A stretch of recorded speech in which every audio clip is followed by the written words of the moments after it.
Ladies and gentlemen, we now have the address by our keynote speaker. But first, I have the pleasure of once again inviting our conference chair, Professor W. Indralal De Silva, who will introduce you to our keynote speaker. A round of applause, ladies and gentlemen, to Professor Indralal De Silva. Well, in 1994, I met Dr. Iqbal Shah during the implementation of the WHO major project on reproductive health research initiatives in South Asia. It was a major project implemented by WHO and all the South Asian countries. I can remember there were more than 25 or 30 researchers, Sri Lanka, and then large number from India, Nepal, Bangladesh, Afghanistan, Pakistan, and some other countries came together.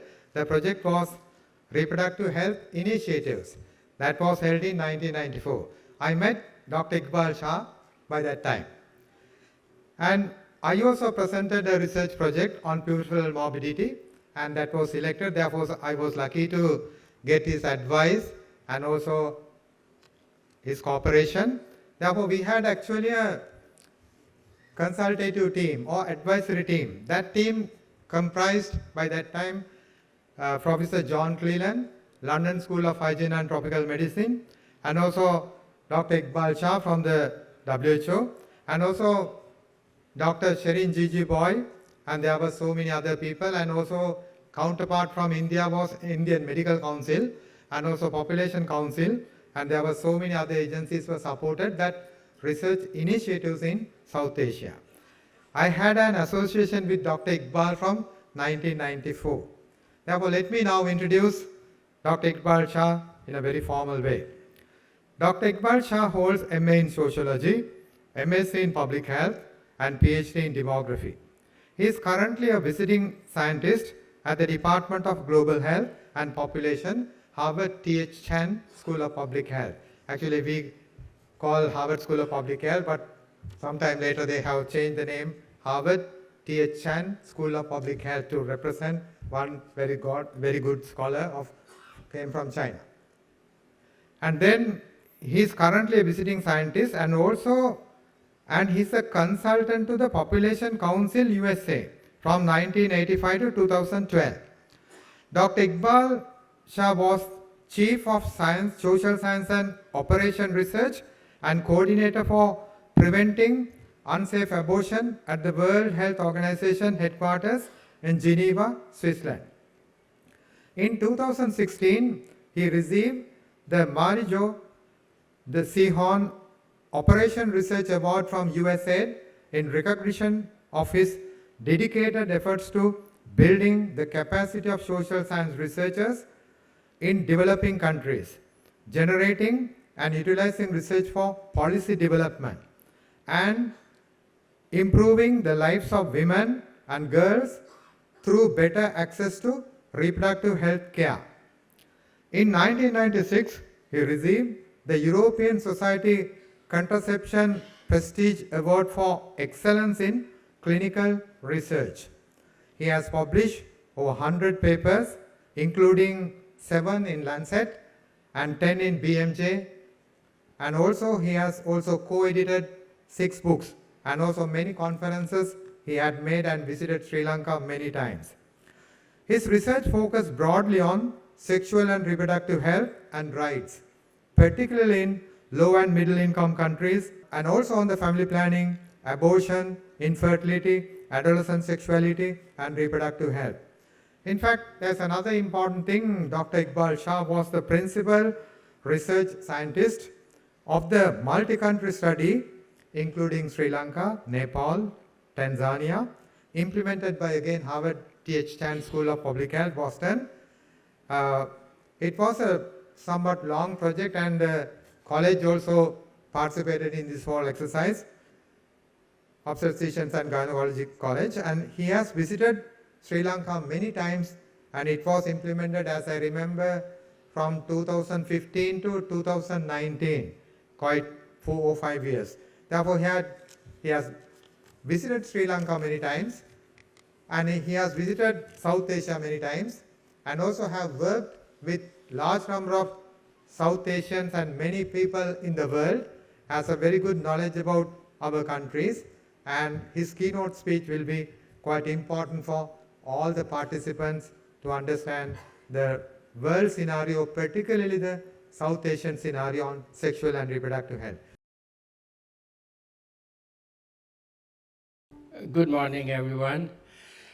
Thank you, Professor Inderlal. It's an honor to be introduced by Professor Inderlal, who is a global health leader and also very well known, much more than me for sure.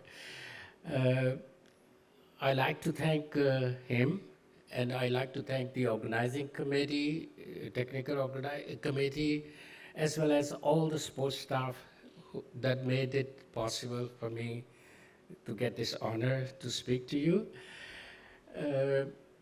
Speaking about young people or adolescents, it's very difficult for anyone, but more so by someone who was an adolescent decades ago.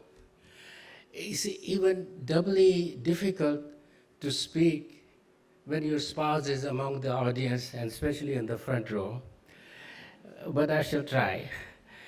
So one is confronted with the question, what do you know about adolescence?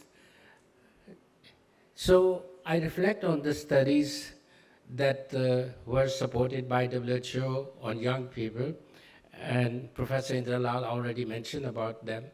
We had the largest number of studies many years ago. In addition, I like to let the data speak. So I thought we often think about adolescence as, troublesome issues and so forth, but we have often glossed over contributions people have made while they were themselves teens. So a few examples, there are lots of examples. Start with Wolfgang Mozart, as many of you would know. He wrote his first opera at the age of 11. Next, you see Greta Thunberg. She started protesting on climate change when she was only 15 years old, and she had a global impact. As you know, millions of young people and old people got really sensitized about the issue of climate change. Malala Yousafzai from Pakistan, she actually was advocating for the education of girls, and she got a Nobel Peace Prize at the age of 17. Down, you see John D. Rockefeller. He started his first business when he was only 19 years old with $2,000 with his neighbor. And then not in a long time, he was millionaire and billionaires. Of course, you have heard or seen on TV at least, Mark Zuckerberg, who started Facebook at the age of 19. Bill Gates actually self-taught himself programming at the age of 13, and he was only 19 when he co-founded the Microsoft. And actually, he didn't finish his studies at Harvard. He only did 3 semesters, and then he left. If he had completed his education, you know where he would have been. There are many teenagers and young people. They are making a difference right here in Sri Lanka and in the region. We hardly know about them. Not all of them get recognized by media. But very recently, 2 weeks back, there was a Sri Lankan artist who was shown in BBC painting 10 painting at the same time, where he was very creative. I was very impressed. So, okay, I just wanted to highlight that you don't have to be old to be inventing something. There are many who have started right when they were very young age. So let's, okay. So as you see, I spoke about teenagers and adolescents. There are so many terms that people use and not always defined. UNICEF, WHO, UNFPA, and then Lancet Commission, they have now very clearly defined different ages. Adolescence is 10 to 19, And the youth are from 10 to 24, 15 to 24, and likewise young people 10 to 24. So there are different age range. But the point is not about the age difference. Even within the same age group, some people are mature and older, and some older people are immature and younger. So, but for the reference of demographic analysis, you have to know exactly which age groups you are doing. But you cannot imagine that they are all homogeneous in terms of the age characteristics. I think the most important age group is on the top, the very young adolescents, age 10 to 14. This is where most of the transformation takes place. And this is where, if one has to make an impact, should be focusing on young people. Adolescents, let me be clear, 10 to 19 are 1.3 billion strong. This is the largest cohort of adolescents in history, and they are continuing to grow. Africa is young. Most of the African population, 30 to 35%, is young in the age group of 10 to 24. In the region, Nepal, Pakistan, and Afghanistan fall in that category with more young people. Very briefly, as I mentioned, this green line is about those who are 15 to 24, the youth. They will continue to grow for some time. Actually, it will not be until almost the end of this century that their proportion will go down. But it has started to already taper off and slowly go down. So we start with the opportunities. The current generation of adolescents have opportunities that the older generation didn't have. There are so many different possibilities that we have now. Professor Inderlal, in his landmark book, referred to it as screen age. So the young adolescents are now in the screen age. There is social media. So data show that on average in the world, there are at least two people who spend time on average every day is about 2 hours, 3 minutes. And the highest number of hours are those who are in Kenya, followed by in South Africa, it's more than 3 hours. Now, this is an average. Some may be spending 10 hours, and some may be spending just half an hour or very little. Among the countries on the left above the world average is India, where it is expected that they are spending at least 2 hours on average, 2 hours, 3 minutes on social media. It's not just internet, but solely focusing on the social media for entertainment. If you look at the uses of Facebook, actually it's the most used social media. It has been estimated that 3.1 billion monthly use Facebook actively, followed by 2.5 billion on YouTube. So these are the two most commonly used. And you imagine the size of population that is using Facebook and YouTube, among other options. Now, let's turn to the good news. There are good news. It was referred already. The bus to the adolescents girls have declined. It reached peak early 2000, and then it began to decline. In South Asia, overall, it declined. It declined in Bangladesh from 140 per thousand to 92 in 2022. In India, it declined from 116 in 1992-93 to 43. per thousand in 2019 and 21. In Nepal, it declined from 187 in 1996 to 71 in 2022. 74 in Pakistan, it was low, 74 in 1991, and it declined to 46 in 2017 and 18. Professor Indalal kindly shared the information and about Sri Lanka, which unfortunately I didn't have it before. So in Sri Lanka, actually the rate was low already, as it was pointed out. Sri Lanka has been the leader in terms of sexual reproductive health, in terms of many of the reproductive health indicators, whether it is fertility, contraceptive use, mortality, so it has been always there in terms of the best indicators in the region. So it was 32 per thousand in 1987, it declined to 27 in 2000, and then it further declined to 21 in 2016. So there has been a substantial and concrete evidence of a decline in age-specific fertility rate for those who were in the age of 15 to 19. Likewise, it has been an increase in contraceptive prevalence among women who are 15 to 24. It has been increasing from 31.6% to 55.5% in Bangladesh.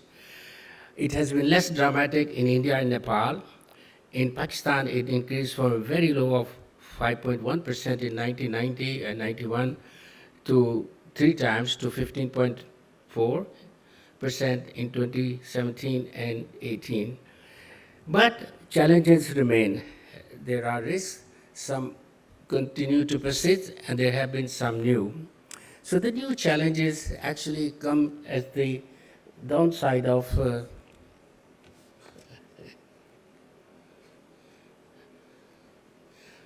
So the challenges actually can be put in terms of a life cycle approach. So at a very young age, before in the teens, 10 to 14, 15 to 19, so they are encountering risks which are whole series of bullying, physical violence, unhealthy diet, alcohol abuse, smoking.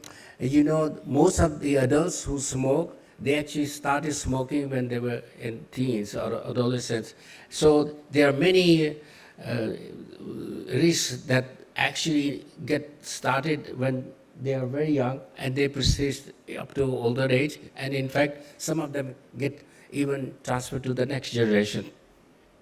So on the other side, if you look at it in terms of reproduction, so it starts with having love affairs, having first sex, having marriage, having first child. So there are all this cycle of starting with sex to childbearing and postpartum.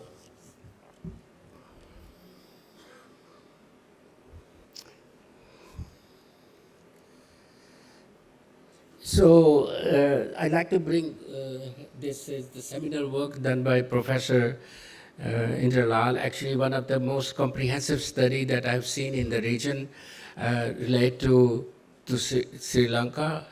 We put together, edited by Professor Indralal. I wish other countries have done something similar.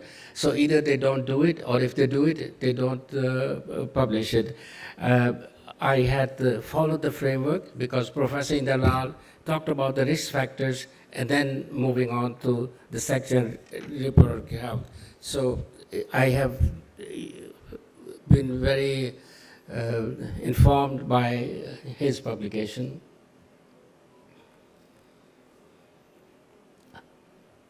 Okay, so let's start with the two risk factor, which has also come about to some extent with the progress in technology and all the things with the internet. So here you see that more boys then girls get bullied at the age of 12 to 15, school age. And in fact, in each country, more it's boys who get bullied, who are victims of bullying than girls. And I was a bit surprised, and maybe someone can shed light, that Sri Lanka has a high rate of bullying with no change between 2008 and 2016. High in Thailand and Indonesia, especially among boys. Now, it's possible that there's a more reliable reporting in these countries, and it's not the actual incidents, but I was a bit surprised. Something similar is also noted for the physical, for the physical violence, which is also high in case of Sri Lanka, similar to what we saw in bullying. There are data on smoking among the very young, school-going age young people, about drug use, about the increase in suicide, about the lack of physical exercise, poor diet, and other unhealthy practices. But for the sake of brevity, I have not made graphs. And so let us now turn to sexual and reproductive health. So the onset of so the data are scattered. If you look at on the figures here, which is related to the onset of sexual intercourse. But the good thing to note is that there is a decline from 28.3% in 2011 to almost half, to 14.4 in 2022 in Bangladesh. And also there is a decline in India from 12.5 to 3.4.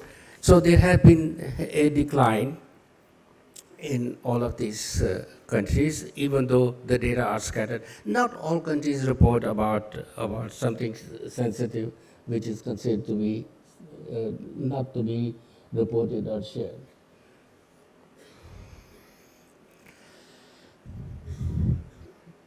So here, these are related with the 15 to 19 in terms of their early childbearing, and they also decline in terms of those who have sex, also declined, and also decline in terms of who have ever had sex.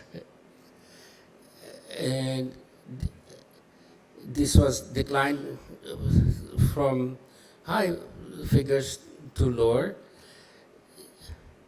The percentage of teenagers who had begun childbearing has reduced from 25.4% to 37.9% in Bangladesh, and from 27.1 to 16% in India, and 23.9% to 13.1% in Nepal.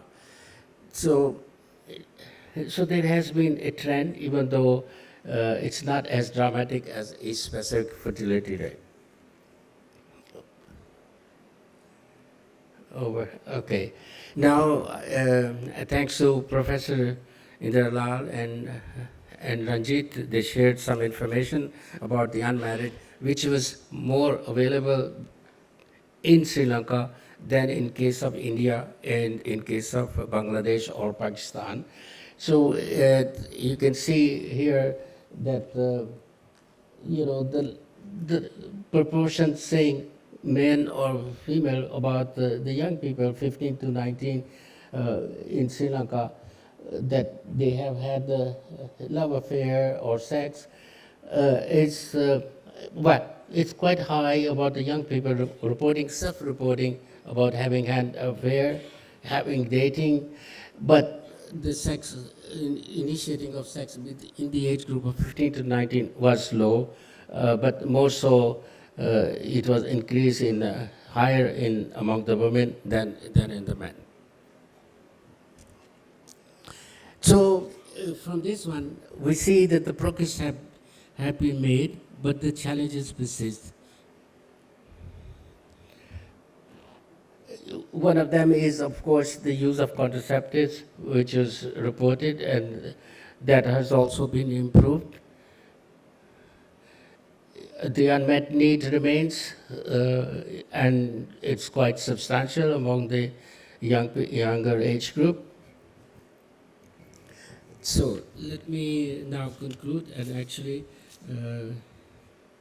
I, I was going to leave it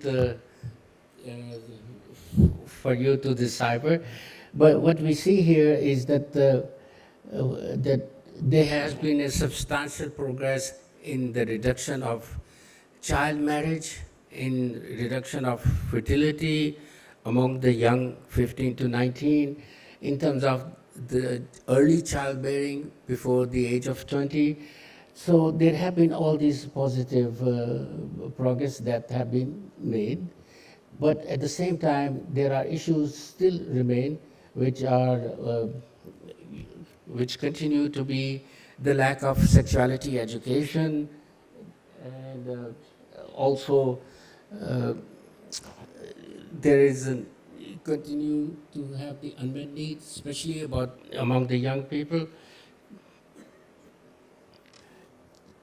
So, okay, in terms of the recommendation, I think the study shows actually, a number of studies show, including some in Pakistan, that the young people have very poor knowledge of the whole reproduction, sexuality. So there is a great need of sexuality education at the young age, especially the age group of 10 to 14, where all of these ideas get transformed and built in. So the other one is that we, for some reason, have been focusing on women, young women, but the men get neglected. And in fact, in many studies, when we speak about their interest and their concerns, we find that the men have just very worried about unwanted pregnancy, making someone pregnant, as the women themselves. So most of these countries have actually not looked at this group of young men who are in need of also attention and intervention. And yeah, so we also know with the technology revolution, there should be new ways of reaching these young people. This is the source of information for most of them. And unfortunately, because of the proliferation of the websites, and not always correct information is transmitted. So whenever there is some issue, people go to search, find the solution, and you find so much misinformation. So there is some control that needs to be done, I think, where government and NGOs can actually make an impact to provide information. We had a study in China where such a project was implemented with some counseling given by professional staff, and that had made an impact in terms of improving not only knowledge but also sexual practices among the young people. So there is a whole potential of provide using social media to provide information and resources to young people who are most in need. But I think most important, we leave many things to the government or to the NGOs, but there are also that we individually can do, and which is actually just get more interaction with the young people, giving time to them, and not think, okay, he's on the TV or she's on the computer, okay, that's fine, we don't have to find time. So I think young people, they lack this information that they used to have in the high fertility when their sisters, elder sisters, or elder brother or cousins would actually give them not only knowledge but also care and advise them. That possibility has reduced. So this is where I think the social media with the proper knowledge can be quite instrumental. So I think on an individual level, that is something that is quite simple and easy to do and should be refocused. So I leave this presentation with the statement from the Director General of WHO that young people is the future. So when you say future, the future is now, and that now is the young people who is going to be with proper coaching, proper information can make a difference. And actually, if they get neglected, there is many risks to them and to the nations. So there is a whole agenda, a lot of things to be done. But as this Chinese philosopher said, that a journey of 1,000 miles starts with a small step. So I think the very first step is a recognition of the issues and the care that is required from all, including the NGOs and governments and individuals. And I would like to close by saying that NGOs like Family Planning Association and others have contributed so much to make the change in terms of sexual and reproductive health, all the positive changes in terms of reduction in child marriage and young people's fertility owes to the concerted efforts by the NGOs and also by the government. So this is something that can be extended to other areas that have been neglected. So I hope that will be something as our call for action. Thank you very much.